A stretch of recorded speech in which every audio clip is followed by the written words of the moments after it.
Brian, we're out here with SIG's MCX Virtus and 300 Blackout. It's a pistol, right? 300 Blackout came along because a 9mm subgun isn't good for much past about 50 yards, right? So SOCOM said, hey, we got to have a little more than that. We want something muzzle to 300, rifle cartridge, and the 300 Blackout comes along. It's a rifle cartridge loaded to rifle pressure, but there's pistol powder in the case, which is why after about 9 inches of barrel, you're not picking up much, which once again, this is why we're out here with this trusty pistol we got here. How far do you think the 300 Blackout is really useful? Well, the energy on the 300 Blackout will go out to about 300 yards of terminal velocity. Right, which is what? About 1,600 feet per second. All right, so, but that doesn't mean that it's not capable to go further. Right. So what, you know, I think we can get it on out there. I think we can double that pretty easily. All right, so we got, start out right around maybe just under 2,200 feet a second. We got 125 grain Sierra tipped Match King, right? We got a chrono. We got G1 BC of about 338. 332, something 338, right, somewhere in there. Yeah. Right.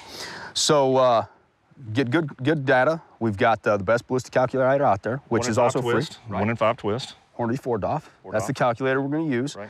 Plug all that goodness into there, and then we're going to sling some lead out to about 600.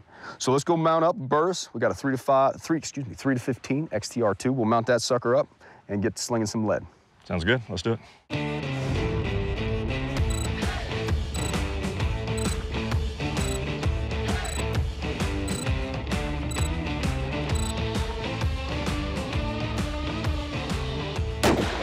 Give me a left edge hold. Come right 2 minutes. Nope, impact. There you go. That's it. Impact center. Impact. Impact center. All right, Brian. I'll tell you what, man. It looks a little silly, right? But 4 out of 6 at 600. Not bad. Not too shabby. Not too shabby. And the misses, you know, it took us a little bit to get on, right? I mean, first round, I think we take 2 or 3 rounds to figure out exactly where we're landing. And then we went on a tear, right? And the 2 misses were me. I mean, we got a backpack and a rock, right? Tough position. Braced off the mag well. My hands kind of crammed in to keep things steady. So it was shaky, but it worked. How do we pull it off? All right, so we mounted the optic on there. We went and started putting all the information we needed into Hornady 4DOF. Yep. We got our muzzle velocity. We got our ballistic coefficient. Put the pertinent information in there. Yeah.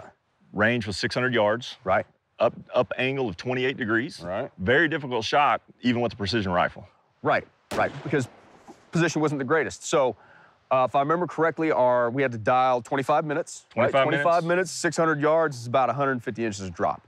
So that thing was huffing and puffing to get out there. It's not quite a mortar, but yeah, we're lobbing things. Yeah, I think we had a remaining energy of about 300 and something foot-pounds of energy. Yep. And then I think with the the time of flight was about 1.1 seconds. Right. And our impact velocity was, about 1,100 feet a second. So we were just barely staying supersonic. Not a huge deal, but if your ballistic calculator sucks, when you get into trans and sub, things are going to get a little weird, probably going to miss. However, even with those speeds, it was still very consistent. Right. All right, so 300 Blackout, where does it really shine? Muzzle to about 300. But with today's technology and the tools we got available, you can easily get it out to 600 and beyond.